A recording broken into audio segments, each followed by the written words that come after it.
po dito sa ating kalagitnaan ang nabubuhay lamang sa kanyang sarili? Hello? Sino dito sa ating kalagitnaan ang nabubuhay lang sa sarili? Yung wala kang pakialam. Diba?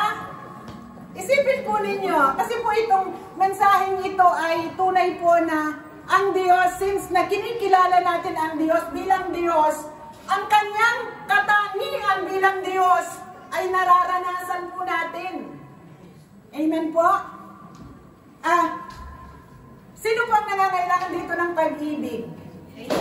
Tayong lahat. Sinong nangangailangan dito ng tulong? Amen. Sino dito ang gustong tumulong? Ayan, glory to God. Sino ang gusto ditong magmahal?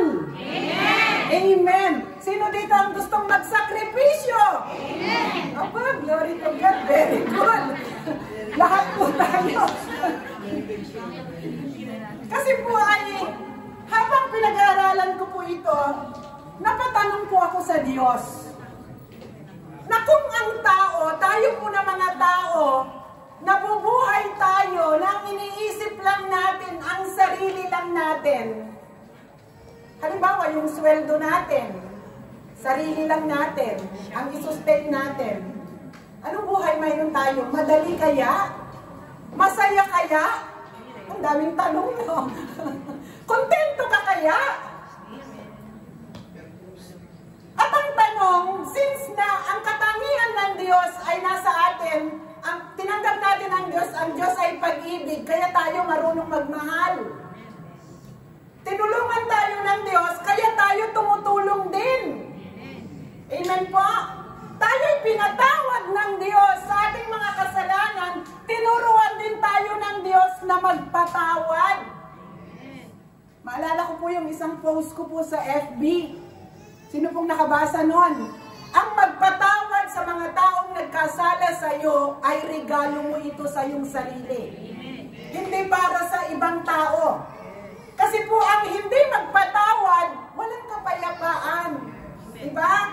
Pero since na nagpatawad ka, abang sarap na ng tulog mo. Kaya pag nagpatawad po tayo, hindi po para sa ibang tao. Para sa ating sarili. Regalo natin ito sa ating sarili.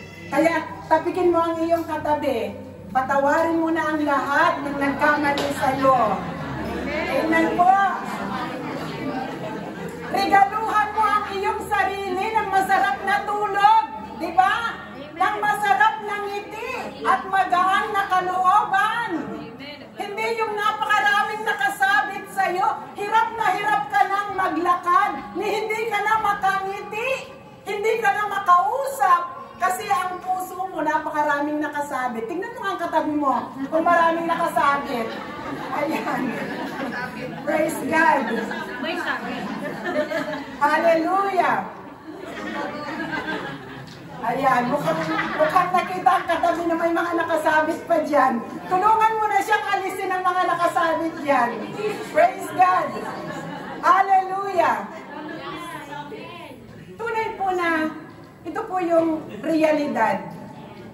Pag nakakita po tayo ng nangangailangan, likas po sa atin na tayo ay maaawa. Amen po? Gusto natin tumulong. May burden sa heart natin. Pero ang tanong, minsan yung resources natin, sapat lang sa sarili natin. Diba?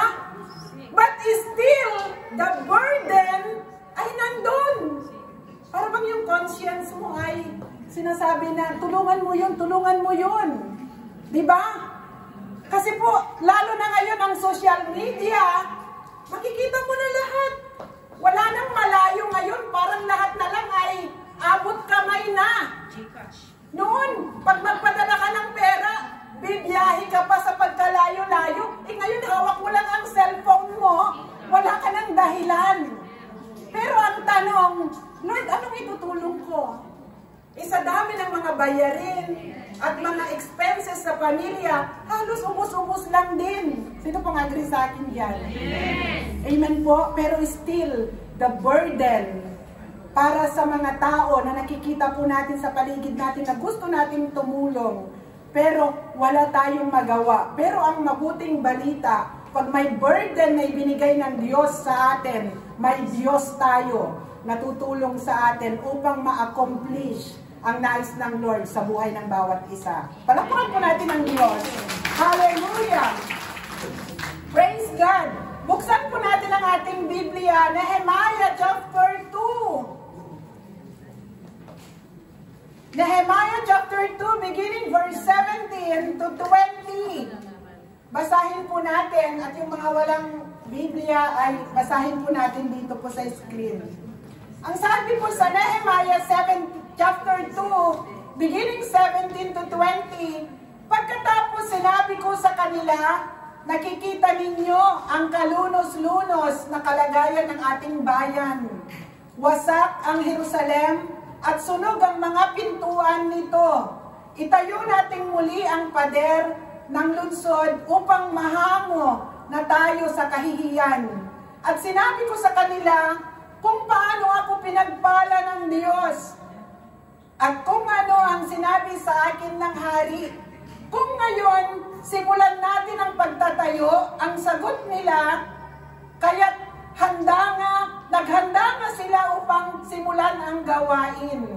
Verse 19, ngunit nang malaman ito ni Sanballat, na Horonita at Tobias sa isang opisyal na Amonita at maging si Gesem na taga-Arabia, pinagtawanan nila kami at hinamak at sinabing, ano ang ginagawa ninyong iyan?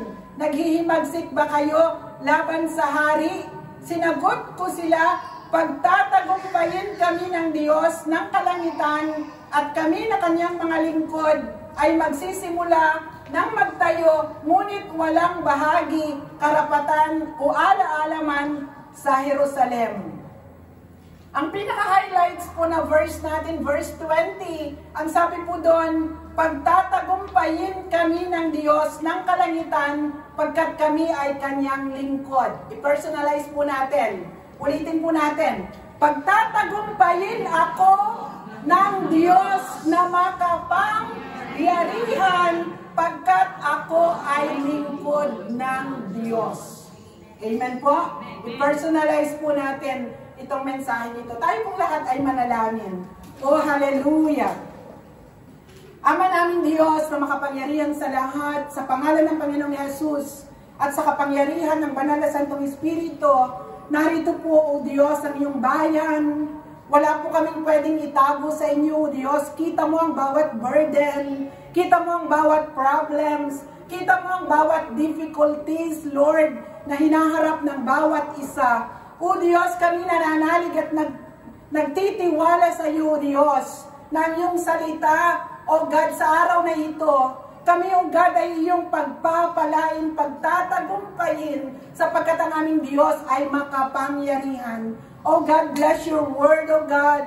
Bless thy servant, Panginoon. And may your triple anointing power be upon me at even sa lahat ng makikinig, O Diyos.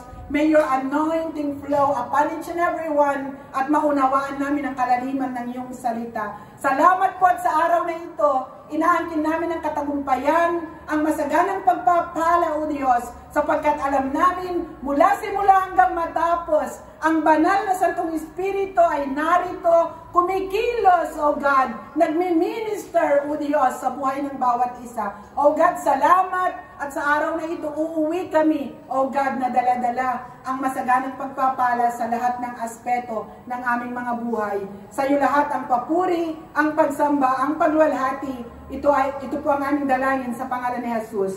Amen and amen. Praise God. Dito po sa binasa po natin, ito po ay sa buhay po ni Propeta Nehemiah, ay mababasa po natin dito, itong time na to, siya po ay nasa lugar ng Persia, dahil sila po ay nasakop at siya po ay nagtatrabaho bilang naglilingkod sa isang hari. Parang tayo. Diba? Since na hindi po tayo nasakop, pero nandito tayo sa ibang lugar. At tayo din po ay nagtatrabaho sa kanya-kanyang mga employer. Pero, ang puso po natin, kagaya po ni Propeta Nehemiah, ay nasa kanyang bayan. Nasa kanyang bayang Israel, sa Jerusalem. Siya po ay nakikibalita ano na ang nangyari sa kanyang mahal na bayan. Sino ang nasa atin dito na laging nakikibalita? Amen po? Kumusta na ang ating mahal na bansang Pilipinas? Hindi lang, kumusta na ang ating mga magulang, ang ating pamilya, hanggang sa kaapu-apuhan. Minsan ay kinukumusta mo. At doon, kapag nakatanggap ka ng pangit na balita, anong mararamdaman mo? Diba? Nalulungkot. Nalulungkot po tayo. Lalo na kapag ang dumating na mga balita ay pangangailangan. At walang tutulong sa kanila. Kaya doon nagkakaroon po tayo ng burden. Kagaya po ni Nehemiah ay mababasa po natin sa chapter 1 na kung saan ay isa po sa kanyang kamag-anak ay bumalik po sa Jerusalem. At pagdating po sa Jerusalem, nakita niya ang kalunos-lunos na kalagayan ng mga taga-Jerusalem. At nagkaroon siya ng burden. Nagkaroon siya ng bigat. Sino po dito ang mga may bigat? Itaas po natin ang mga kamay. Hello? Sabi ko po kanina ay, kung sarili lang natin, siguro madaling harapin. Sinong agree sa akin? Pero bakit nga ba? Tanungin mo ang katabi mo, bakit nga ba? Ang dami nating burden. Diba? Nandun po yung burden natin kapag po matanda na ang ating mga magulang. Sino po dito ang iniisip mo ang kalagayan ng magulang? Diba? Iniisip natin ang kalagayan ng magulang. Na iniisip natin, lalo na pag matanda na po yung magulang natin. Tapos kahit napakarami kayong magkakapatid dito sa Italia, tapos yung sinasahod ninyo, kasya lang din sa pangangailangan. Wala na halos maitulong. Diba? Nakaka-relate ang mga iba dyan. Kagaya ko, pare-pareho po tayo. Amen po? Pero ang Diyos, may ginagawa. Amen po? May ginagawa ang Diyos. Nandun po yung resources ng Diyos upang matugunan ang bawat burden ng bawat isa. At nang dahil po, ikaw at ako ay nandun po yung burden na nais tumulong. Pag nagsimula po tayong tumulong, sino po dito ang tumulong ng walang nakasamang problema sa pagharap sa pagtulong? Itaas ang kamay. Hello? Diba? Lagi pong mayroong haharapin na mga sacrifices. Kaya po, sa buhay nating mga tao ay punong-puno po ng laban sa buhay at sa pagkikipaglaban po natin sa buhay, depende sa bigat ng ating mga hinaharap. Marami po ang nagtatagumpay at marami din ang sumusuko. Amen po? Kagaya po ng mga kapatid natin na late sila ng dating dito, on time po yung pangyayari ngayong araw na ito. Kasi sa Duomo, mayroon daw pong tumalon sa Riles ng Metropolitana. Bakit? Bakit siya tumalon? Maraming burden. Hindi na niya kaya yung burden niya. At siya po ay nag-give up na. On time po ang message ng Lord sapagkat ang title po natin sa araw na ito, isigaw po mo, isabihin mo sa iyong katabi, don't give up. Don't give up. Amen po? Huwag tayong mag-give up. Huwag tayong sumuko. Sabi ko po kanina nung nagpe-pray ako, sabi ko gano'n na, sinabi ko yung word, huwag sumuko.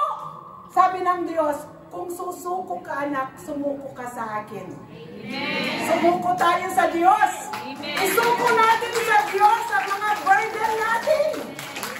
Kaya kapag sinabi natin yung word na ako'y susuko na, hindi susuko sa problema, kung hindi, Lord, taas na ang aking dalawang kamay, suko na ako sa iyo. tulungan mo ako, Panginoon. Yun po yung sasabihin po natin. Kaya sa buhay po, ngayong araw na ito, sa buhay po ni Nehemiah, makikita po natin paano hinarap ni Nehemiah ang mga burden, ang mga problems na inilagay ng Lord sa puso niya, sa kanyang pagharap. Si Nehemiah po ay hindi nag-give up.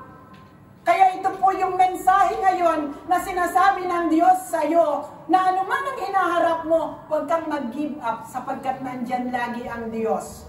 Tutulungan ka niya at hindi ka niya pababayaan.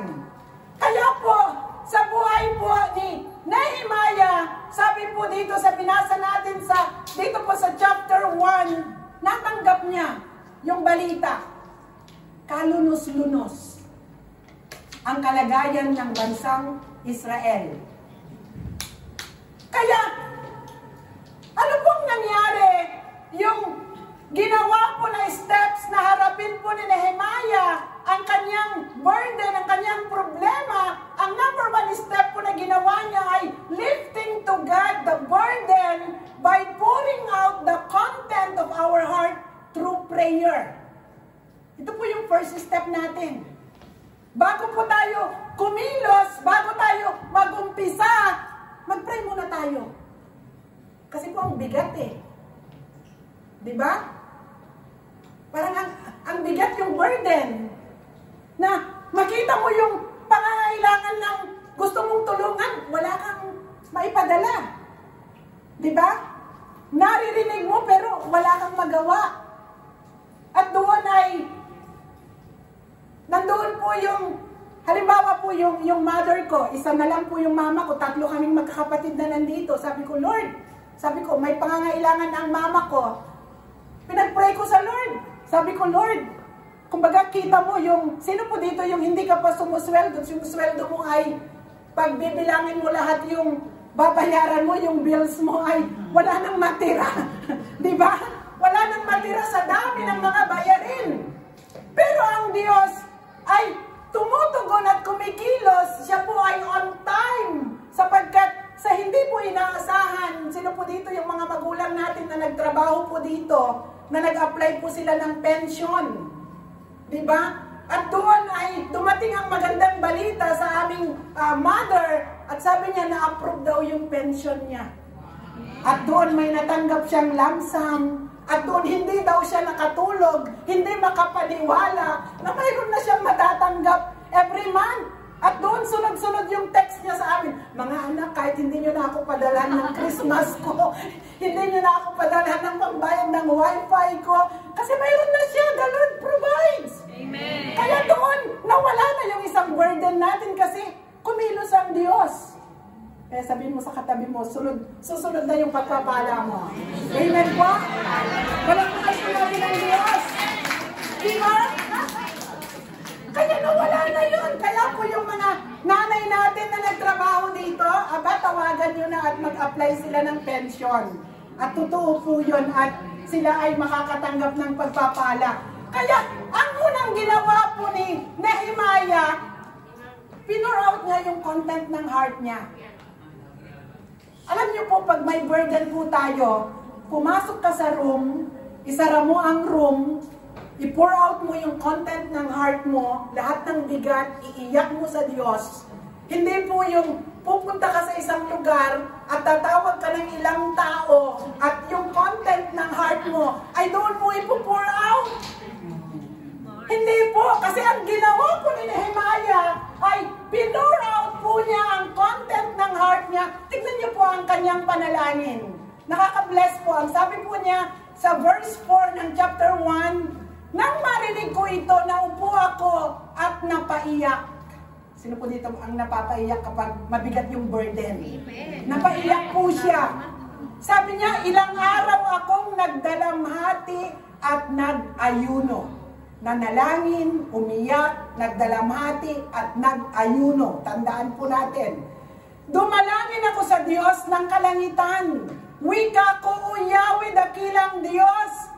Nanginginig kami sa inyong harapan. Kayo ay tapat at tumutupad sa inyong pangako. Sa umiibig sa inyo at tumutupad sa inyong utos. mainit tayo at connected tayo sa Diyos, masasabi natin sa Diyos na pinapakinggan nyo ang panalangin ng mga tumutupad at nagmamahal sa inyo. Masasabi po natin ito sa Diyos. At dito po sabi niya, wika ko Yahweh dakilang Diyos. Verse 6, lingapin ninyo ako at pakinggan ang aking dalangin. Dumadalangin ako sa inyo araw at gabi para sa mga Israelita. Inaamin ko na nagkasala kami sa inyo at pati ang aming mga ninuno. Kinalaban namin kayo at hindi namin sinunod ang inyong kautusan. Nilabag namin ang mga tuntuning ibinigay ninyo sa amin sa pamamagitan ni Moses. Sinabi ninyo sa kanya, kung kayo'y tatalikod sa akin, pangangalatin ko kayo sa gitna ng mga bansa. Subalit, kung manunumbalik kayo at tutupad sa akin mga utos, kahit saan kayo mapadpad, titipunin ko kayong muli, dadalhin ko kayo sa lupang inihanda para sa inyo at ako'y isa sa inyo. Sila'y inyong lingkod na tinubos ng mga kapangyarihan at lakas. And verse 11, O Yahweh, dinggin ninyo ang dalangin namin Diyos, inyong lingkod na nagnanais magparangal sa inyo, papagtagumpayin po ninyo ang aking lakad ngayon at loobin ninyong kahabagan ako ng hari. Bakit ko po ito binasa lahat? Kasi po pag ipinur out natin yung heart natin, napakahalaga po na tayo humingi po ng kapatawaran. Yun po yung first step. Tayo'y magpakumbaba, humingi ng tawad, at kapag ikaw ang representative ng iyong pamilya, kagaya po ni Nehemiah, ihingi din po natin ng tawad ang ating pamilya. Napakahalaga po ito. Kasi sino po ba yung ini-intercede natin? Halimbawa, pamilya natin. Halimbawa, ang prayer natin, ang spiritual family natin, di ba? Lagi natin hinihingi ng tawad ang lahat ng ating mga nagawang pagkakasala. Kaya napakahalaga na kapag tayo po ay nanalangin at yung burden mo, yung bigat mo, ay iniluhog mo sa Diyos, iniiyak mo ito sa Diyos, at ikaw ay nananalig at nananampalataya na may gagawin ang Diyos. Itong burden na ito, magiging magaan na pagkatapos kang manalangin. Amen po? Kasi, para bang yung, pag ikaw ay nanalangin, pag tayo po ay nanalangin, halimbawa, ang problema mo ay ito. Itong hawak ko. Pag nanalangin tayo, ang pananalangin, ibinigay mo na ito sa Diyos. Di ba? So pag ibinigay mo na ito sa Diyos, nawala na ito sa kamay mo yung bigat. Nawala na ito sa puso mo. At ngayon, ang hihintayin mo na lang, yung second step na ng Lord. Kung kailan ka magsisimula, kailan mo haharapin, sapagkat I do believe, pag binigyan ka ng Lord ng burden, halimbawa, ang burden na gagawin sa iyo, ibibigay ng Lord. Halimbawa, gagamitin ka ng Diyos sa ministry. Gagamitin ka ng Lord sa, halimbawa ay, ilalagay ka ng Lord to reach people. Pag ang takdang panahon, mangyayari na ang resources na kakailanganin mo, ibibigay ito ng Diyos. Amen po? Hindi po ito sapagkat bago tayo binigyan ng Lord ng burden, o yung pagkatawag ng Diyos sa atin, alam niya kung anong mayroon tayo. Alam niya kung anong kakulangan natin. Amen po? That's why, kapag po tayo ay, halimbawa, mayroon po tayong mga pangarap, o kaya may gustong umpisahan. Di po ba, kapag nasa kamay mo na ang resources, madaling mag-umpisa. Sinong agree sa akin? May resources ka na, mayroon ka ng kaalaman, may ideas ka na, may resources ka, may manpower ka, madaling mag-umpisa. Pero, kung ang nasa atin pa lang, idea pa lang, wala pang resources, maghintay po tayo. Kasi po, hindi tayo pwedeng maghintay kapag hindi pa po ito perfect time, hindi pa ito ibibigay ng Lord. Kaya sabihin mo sa katabi mo, wait ka lang. Maghintay ka lang. Amen po? Sapagkat may takdang panahon, ang lahat ng bagay may takdang panahon. Amen po? May takdang panahon. At habang ideas na ibinigay ng Diyos sa iyo, pagyamanin mo. Pagyamanin po natin. Mag-aral po tayo, mag-research po tayo. Nang sa ganon, pag dumating na po yung takdang araw na ibinigay na po ng Diyos, na nandyan na po yung mga resources, yung mga gagamitin ng Diyos sapagkat, ang sabi po ng Lord, kung ikaw ay pinili, tinawag ng Diyos, saan ka man magpunta, mararanasan mo ang favor ng man, ng mga taong nasa paligid mo. Gagamitin ito ng Diyos para ikaw ay kanyang pagpalain. Kaya po, doon ay ang number one step po, i-pour out natin ang content ng heart natin through prayer. At kapag naibigay na po, nasabi na natin sa Lord, kailangan magaan na yung puso natin. Hindi po yung naibigay mo na sa Lord, nakikipag-tug of war ka pa. Diba? Binigay mo na sa Lord dahil ang pananampalataya mo ay mita-mita, para ba yung half ng bigat mo ay nasa kamay na ng Lord, kinihila mo pa uli. Kasi yung pananampalataya mo ay hindi buo. Kaya sabihin mo sa katabi mo, bitawan mo na. Ibigay mo na sa kamay ni Lord. Kasi hindi mo kaya. Diba? Ano lang ba ang lakas natin? Sino ba dito ang mayroong super lakas? Hindi po super typhoon. Ayan. Super lakas. Amen po? Ang lakas po natin ay limited. Diba? Minsan nga, pagsikat ng araw, pieno ang ating enerhiya, mita pa lang ng jornada, minsan ubus na. Diba? So, anong maipagmamalaki natin? Wala.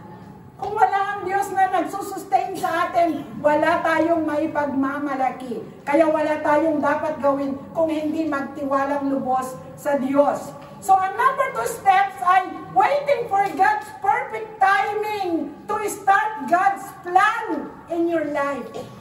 Kapag perfect timing na, magaan na lang dalhin. Hindi na po tayo mahihirapan.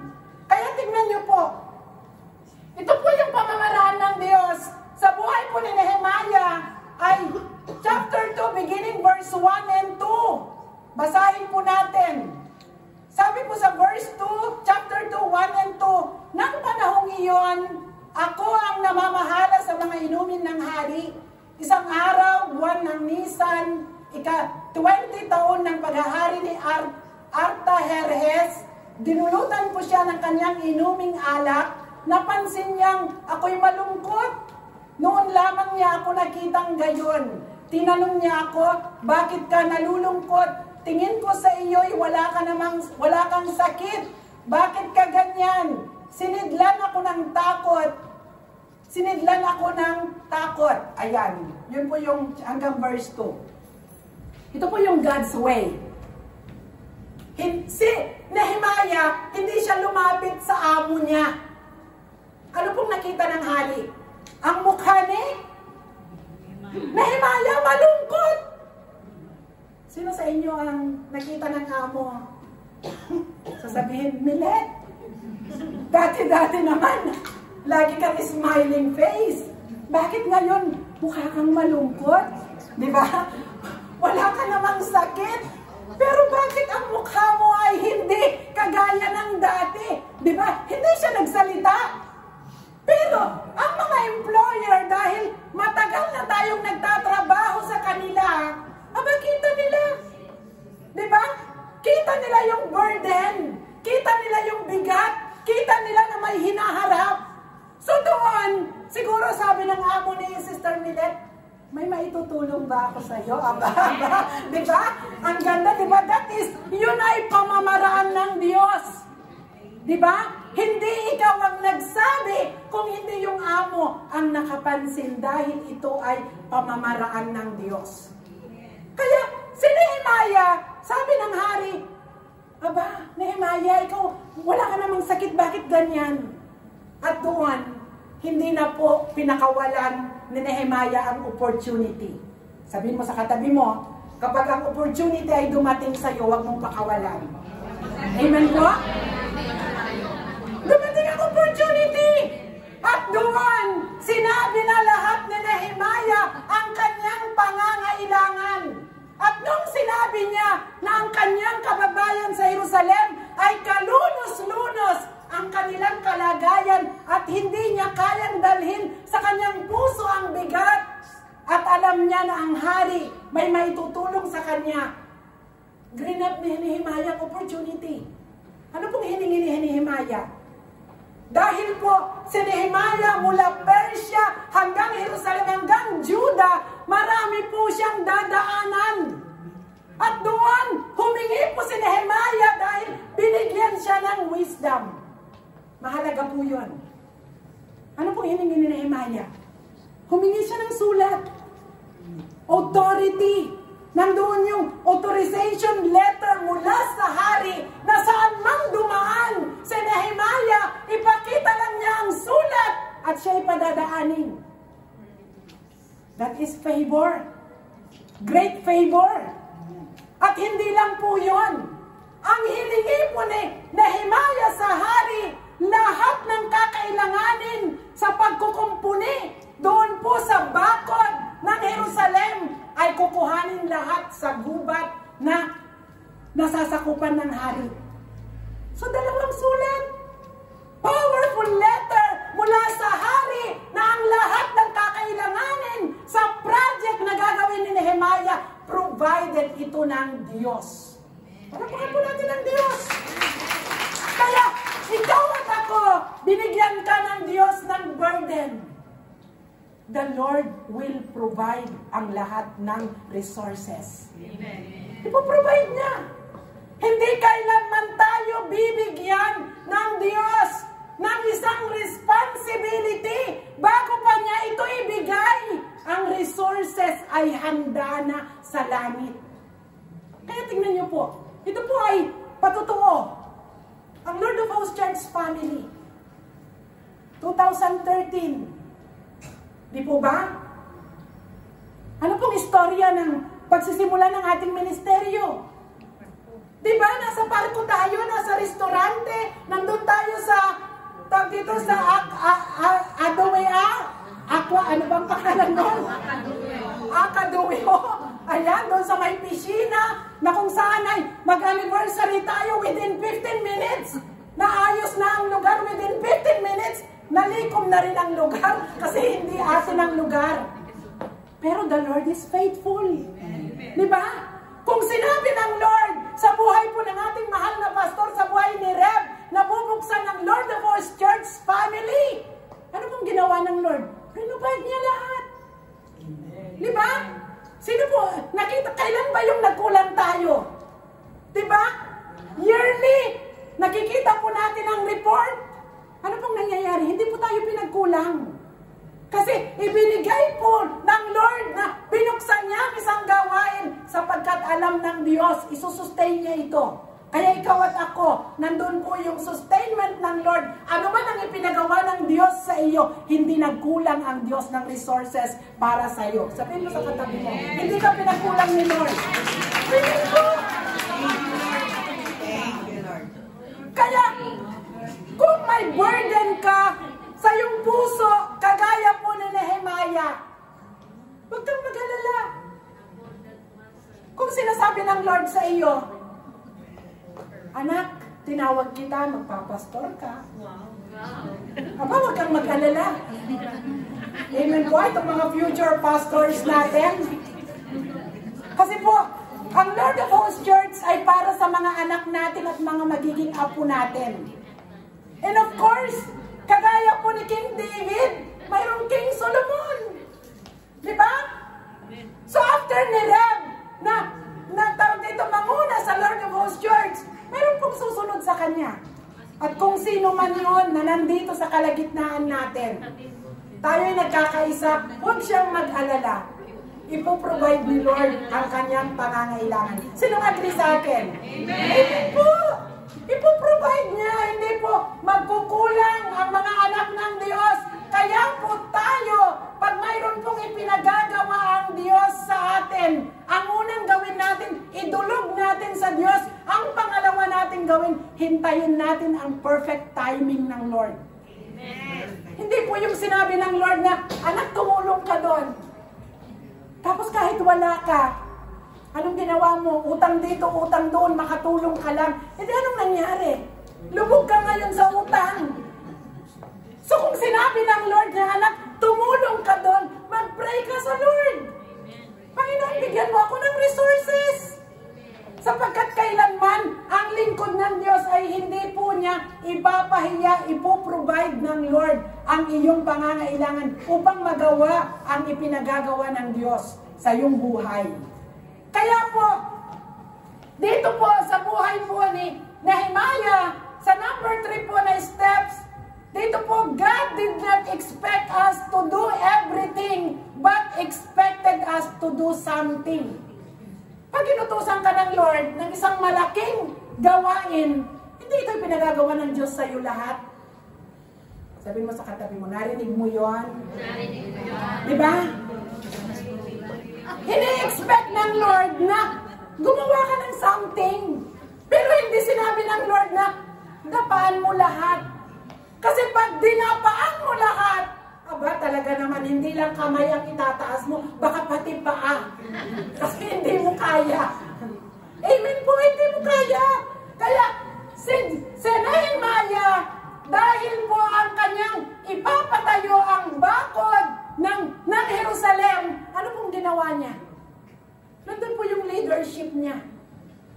Umuwi po siya sa Jerusalem, kinausap niya ang lahat ng mga Israelites, sinabi po niya yung burden, na sabi niya, magtulungan tayo. Napakahalaga po ito. Ang isang pamilya, kailangan magtulungan. Hello? At dito ko po nakita, na ang isang pamilya ay, ang tulong ng bawat isa, ito man ay kagaya po ni Nehemiah, ang bansang Israel, sila po ay tulong-tulong. May isang leader na nagsabi, ganito ang gawin natin. Sabi ni Nehemiah, handa na ang resources, pero kailangan ng tulong ng bawat isa. Kasi po pag ang burden ay malaki at marami ang nagtulong-tulong, ano pong mangyayari? Gagaan. Yung 100, kung 100 ang tutulong, aba isa na lang. Eh kung yung isa na lang, hindi mo pa ginawa.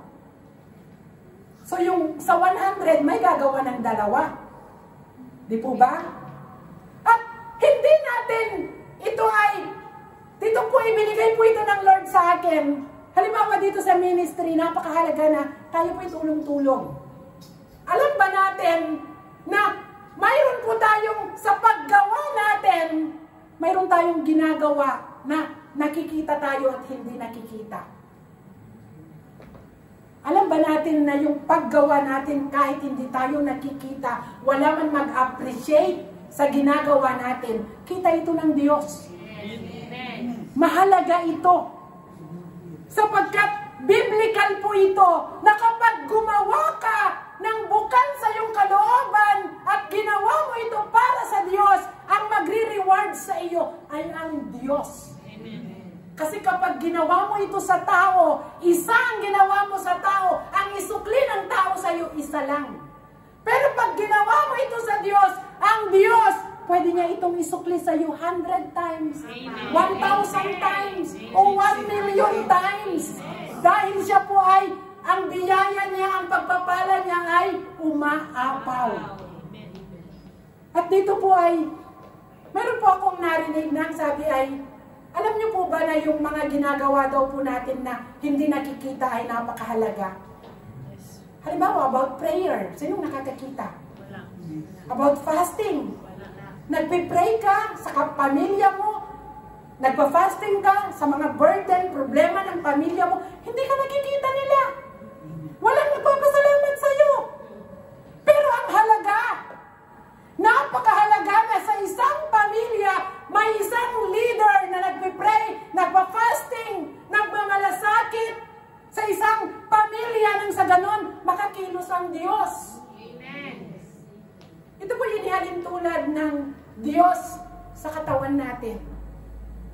Alam niyo po ba ang pagkilos ng kabuuan ng katawan natin ay mas mahalaga yung hindi nakikita? Sino agree sa akin? Amen. Amen. Sinong nag-aral dyan ng about medical course? Sa anatomy. Ano ang nakikita natin sa katawan natin? Ang kamay, paa, ang mata, kumikilos, ang bibig, ang ngipin pag kumakain, di ba? Pero hindi natin nakikita paano ba kumikilos ang puso. Paano ba kumikilos, nagpapump yung heart natin, yung lungs natin, yung mga veins natin, yung mga small, large natin, yung mga intestines natin. Paano ba ito kumikilos? Nakikita ba natin? Pero mahalaga. At kapag pumunta ka ng ospital at yung internal organ mo ay hindi na maayos ang pagkilos, ay problema na. Kaya po, ang success ng bawat pamilya ay may mga taong gumagawa ng hindi nakikita sapagkat patuloy na nananalangin, nagpa-fasting at nagkukonek sa Diyos. At doon, ang Diyos ay gumagawa, kumikilos sa miracle way na kung saan pinagpapala ng Diyos ang bawat pamilya. Amen. Kaya, dito ko po nakita ng isang pamilya ay napakahalaga na tulong-tulong. Dapat ang isang pamilya ay hindi po ito nagsasalungat. Kasi sabi po ng Biblia, kapag kayo-kayo ang nagkagatan, mauubos kayo. Kaya kung sa ministeryong ito, tayo-tayo ang magkagatan at mag-away-away, anong mangyayari? Pero kung ang bawat isa ay tulong-tulong sa maliit at malaking burden, maayos po. Amen. Kaya sa isang pamilya, kailangan sa loob, kailangan intact, may unity, may pagkakaisa ang isang pamilya sapagkat mayroon man pong mag-criticize sa isang pamilya, dapat tagalabas. Hello? Kasi hindi po ito maiwasan. Sa paggawa po natin, mayroon at mayroon magkikritics. At hindi po ito positibo. Kalamitan ay negatibo. Kaya, pag negatibo na po ang critics, ikaw ay ginagawa mo yung kaya mo, yung lakas mo, lahat ng talino mo, lahat ng alam mong tama, nag-sacrifice ka na, umiyak ka na, napagod ka na, critics ka pa. Anong mangyayari sa'yo? Tabigin mo ang katabi mo. Anong mangyayari sa'yo? Amen po? Ilang panahon na naranasan po natin na tayo ay nasa isang tabi o kaya'y pagkagat ng dilim tayo'y hikbi, tayo'y iyak at walang nakakakita sapagkat ang puso natin ay sugatan at bigat na bigat ang ating burden. Kaya dito ko po nakita na ang mga Israelita, sila po ay nagkaisa, nandun man po yung pag-attack ng kaaway sapagkat biblical po. Kung ang nais ng Diyos, siya ay pumarito para ikaw ay bigyan ng buhay na ganap at kasiya-siya, ngunit ang kaaway na si Satanas ay pumarito upang magnakaw, pumatay at magwasak. So kung wala ang Diyos na magsasanggalang sa atin, anong laban natin? Kaya kailangan ay magkaisa ang pamilya kung ang aatake ay tagalabas at magkaisa ang nasa loob. Ano ang kayang gawin ng tagalabas? Di po ba? Hanggang salita lang. Kailangan yung mga negative na marinig mo. Halimbawa, gumawa ka na ng iginawa mo na yung mga projects mo at in the middle ng paggawa mo, may mga problems na nag-arise. At doon, dumating ng mga negatibo na mga critics na sasabihin, naku, hanggang dyan ka na lang, hindi mo na kaya, kagaya ng mga critics ni Nehemiah. Ano po ang critics sa buhay ni Nehemiah? Dahil dito na po yung steps number 4, overcoming discouragement. Ito po yung pinakamatindi. Kapag discouraged na tayo, na yung laylay na yung balikat, paano ba ang balikat ng masyadong discouraged? Diba? Na kapag ikaw ay nakaupo ay talaga naman ay laylay na yung balikat mo at yung chin mo ay hindi na nakataas, nakaganyan na, diba? Talaga naman ay nandun na po yung discouragement. Kasi po, ang negative na mga salita, ito po ay magkakaroon ng effect sa atin pag hindi na tayo marunong itong salain. Kapag ang negative ay pumasok sa tainga natin at in-entertain ng puso natin, manlulubay-bay tayo. Pero kapag pumasok dito at lumabas dito, dahil ang nasa puso mo ay guarded ka ng salita ng Diyos at hindi makapenetrate sa puso mo, wala kang pakialam. Sabihin niyo ang gusto niyo. Ako ang haharap ng problema ko, kasama ko ang Diyos. Pagtatagumpayin ako sapagkat makapangyarihan ang aking Diyos. Dapat matuto tayo. Wala kang magagawa, Satan. Ang buhay ko ay pag-aari ng Diyos. Isinuko ko ang buhay ko sa Diyos. Protected ako ng Diyos. Hindi mo mawawasak ang buhay ko at ang aking pamilya.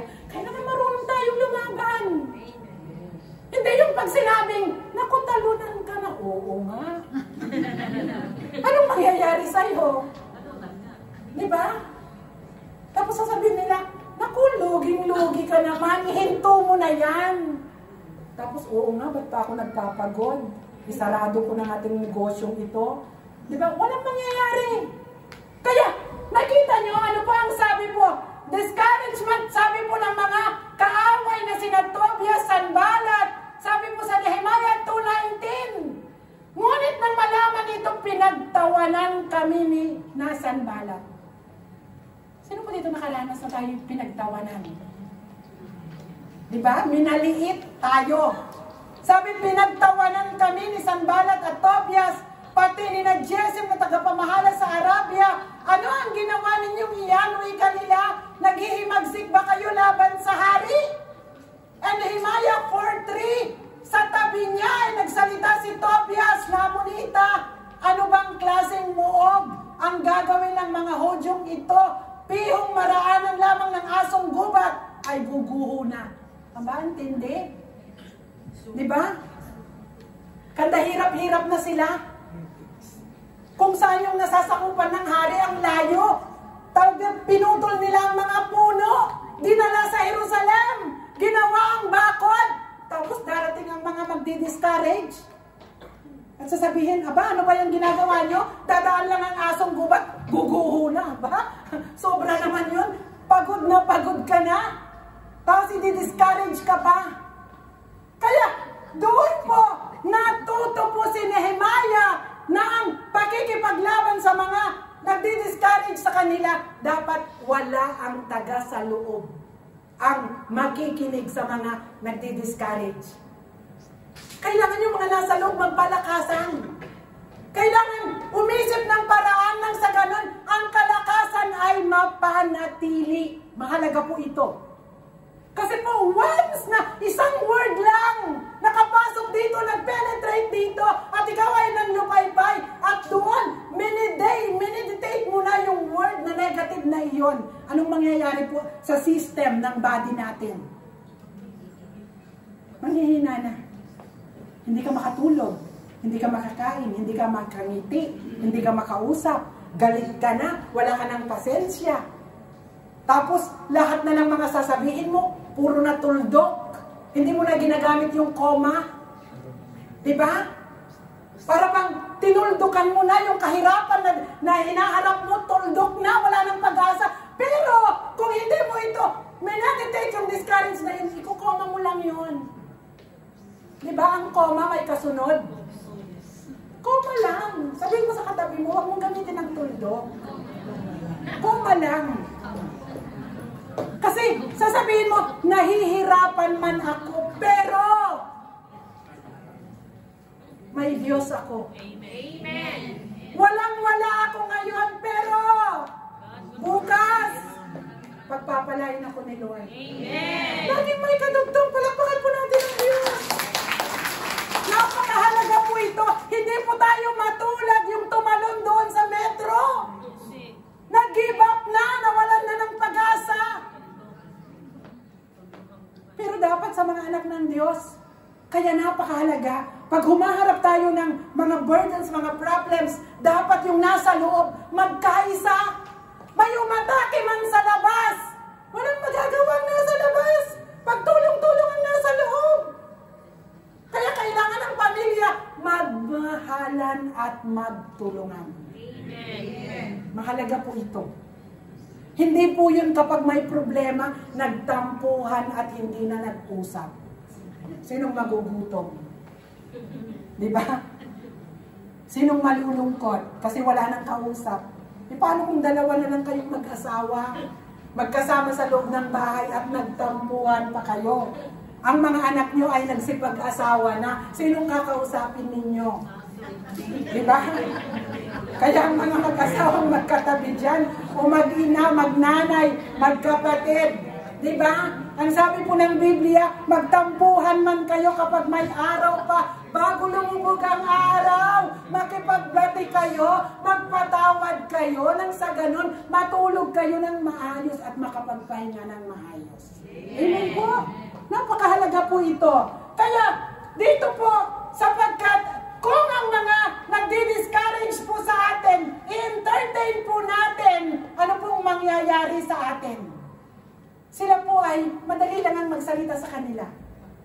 At alam niyo po ba, kalamitan daw ang mga failure, yung napi-fail po sa buhay, gustong i-please ang lahat. Kapag po gusto nating i-please ang lahat ng tao, anong mangyayari sa atin? Mapapagod tayo. Diba? Tignan niyo po ang mga alta sosyedad. Kapag nagsuot yung isa ng maganda, gusto mo rin magsuot ng maganda. Pero kapag ikaw ay simpleng buhay, simpleng tao lang, ako basta malinis ang damit ko, okay na. Basta payapa ako, malinis, okay na, masaya na ako. Yun po ang buhay. Kaya, dito po may isa po akong kwento. Kasi tignan niyo po kung anong isipan ng tao. Ito na kwento ko na ito, pero yung mga iba, hindi pa nila narinig. May maglolo, bumili po ng asno. Yung asno yung parang sinakyan ni Jesus. Diba? Maliit lang. Ngayon, nung nabili po ng maglolo na ito, hila-hila nila. Hila-hila nilang ganyan. Imagine ninyo, hila-hila nila. Nakita sila ng tao. Sabi ng mga tao, aba, ang maglolong ito, bumili ng asno, hindi naman sinakyan. Yun ang sabi ng tao. Bakit pa sila bumili? Diba? Kasi ang tao, libreng magsalita. Di ngayon, nung narinig ng lolo, sabi sa apo, apo, sakay ka. Sumakay ngayon si apo. Ngayon si lolo, hila-hila ngayon ito. May nadaanan uli. Sabi naman ng mga tao, anong klaseng apo ito? Pinalakad ang lolo. At siya ay sumakay samantalang siya ay malakas. Mahina na si lolo. Negatibo na naman. Anong sabi ng apo? Bababa ako, lolo, sakay ka. Di sumakay si lolo. Di hila-hila ngayon ni apo. Sabi naman ng mga tao, anong klaseng lolo ito? Hindi na naawa sa apo. Pinalakad ang apo. Siya ang sumakay. Kawawa si apo. Hila-hila. Aba, anong nangyari? Sumakay silang dalawa ngayon. Habang naglalakad yung asino, sabi naman ng mga tao, anong klaseng maglolo?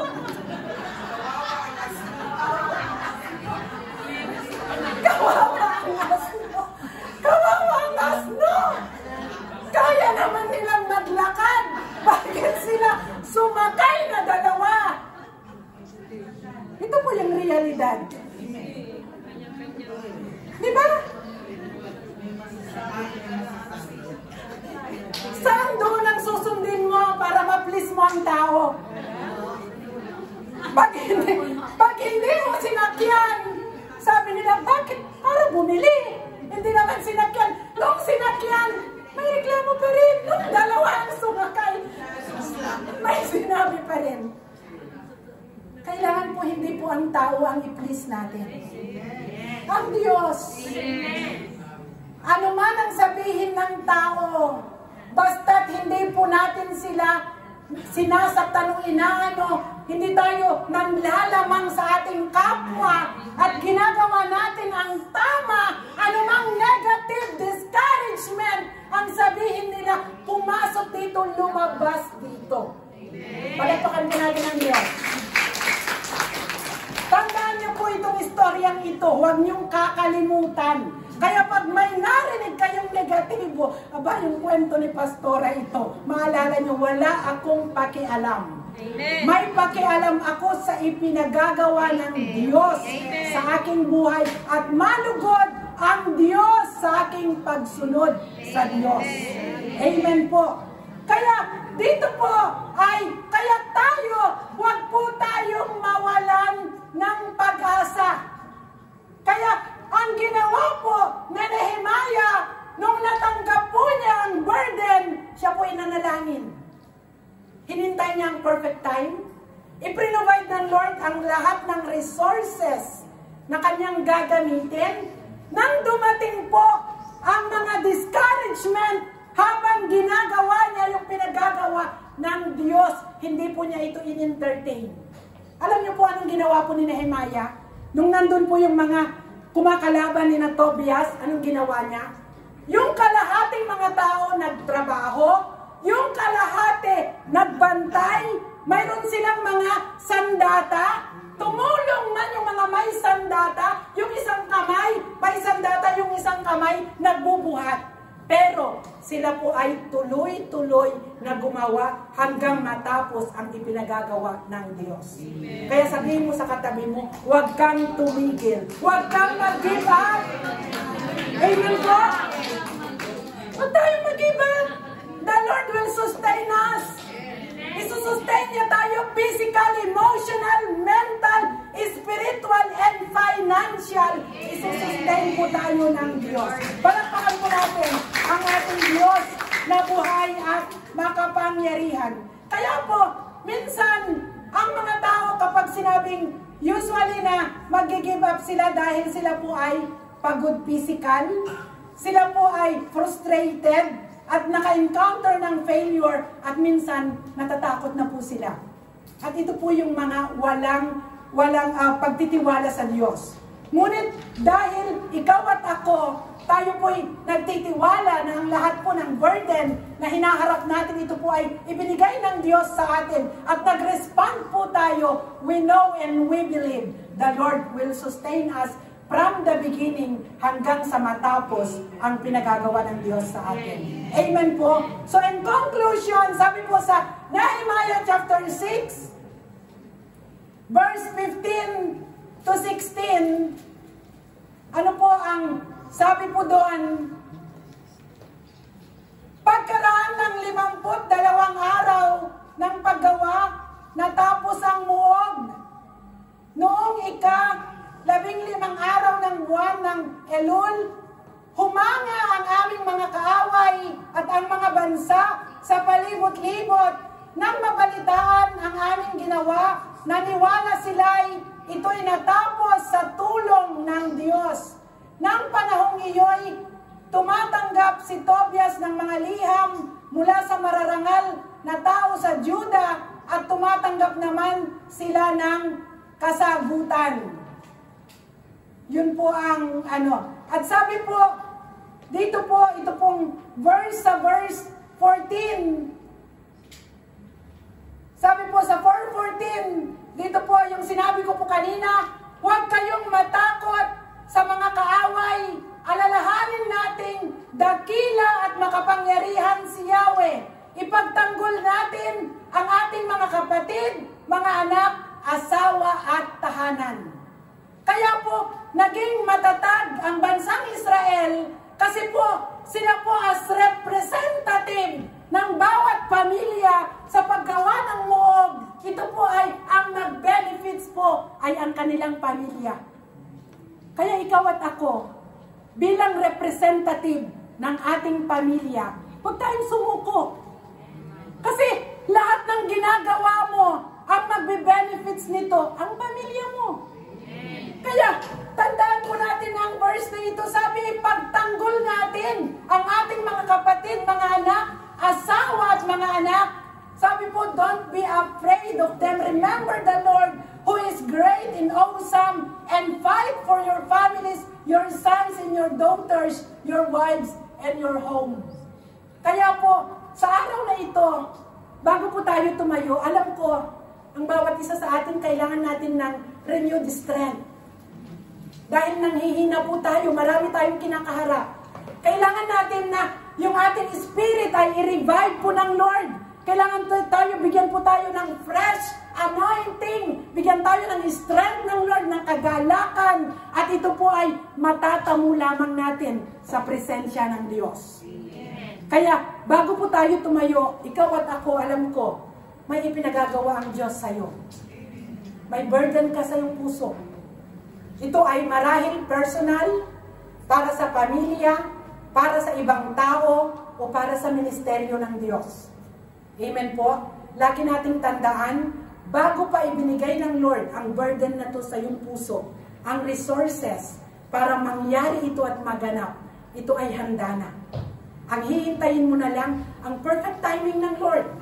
Pag ito na yung perfect timing ng Lord, ikaw ay magsimulang gumawa at kapag nakaranas ka ng mga discouragement, huwag kang tumigil sapagkat isusustain ka ng Lord hanggang matapos ang ipinagagawa ng Lord sa iyong buhay para mapapurihan ang Diyos sa iyong buhay.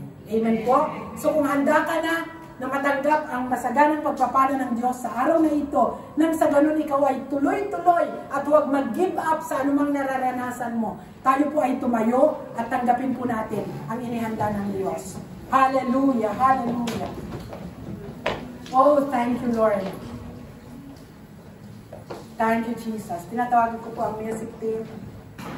Oh, hallelujah! Hallelujah! Thank you, Lord. Hallelujah! Oh, hallelujah, Lord. Ipikit po natin ang ating mga mata sa oras na ito. Pasalamatan natin ang Diyos sapagkat siya ay Diyos na tapat, Diyos na makapangyarihan. Salamat o Diyos sa iyong salita sa araw na ito, na anuman ang aming hinaharap, anumang burden, anumang difficulties, anumang problema o Diyos, na aming hinaharap, kami nananalig at nananampalataya gaya ng sinabi mo kay Nehemiah, kami ay iyong pagtatagumpayin sapagkat ikaw ay Diyos na makapangyarihan, O God, at kami bilang iyong lingkod, O Diyos, bibigyan mo kami ng tagumpay.